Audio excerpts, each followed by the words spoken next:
युद्ध नहीं, युद्ध में विजय नहीं हो सकता। और आगे कह रहे हैं, यदि वह अनुचित कर्तव्य पथ का चुनाव करें तो उसे नीचे गिरना पड़ेगा।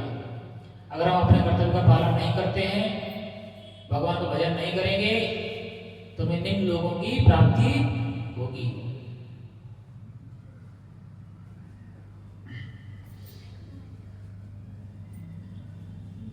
अगला श्लोक,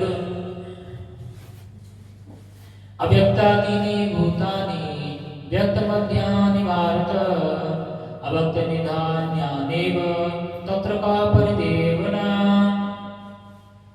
सारे जीवन प्रारंभ में अव्यक्त रहते हैं, मध्य अवस्था में व्यक्त होते हैं और विनष्ट होने पर पुनः अव्यक्त हो जाते हैं। अतः शोक करने की क्या आवश्यकता है। कहते हैं सारे जीव प्रारंभ में जो है अव्यक्त रहते हैं। जब मेरा जन्म नहीं हुआ था तो मुझे कोई जानता था।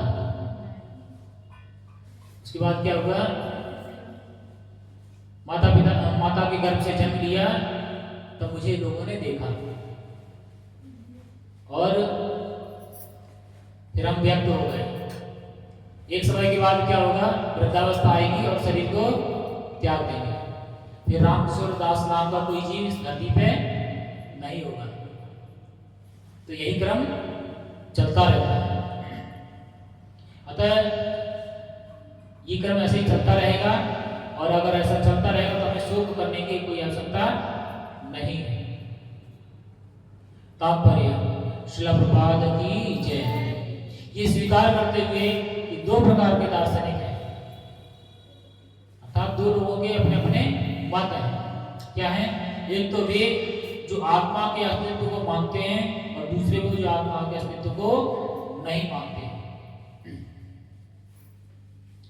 हमारे समाज में कई ऐसे संप्रदाय हैं जो कहते हैं कि आत्मा नाम की कोई चीज नहीं होती है, और जो सनातन व्यवस्था है उसमें आत्मा नाम के अस्तित्व को स्वीकार किया जाता, आत्मा होता है।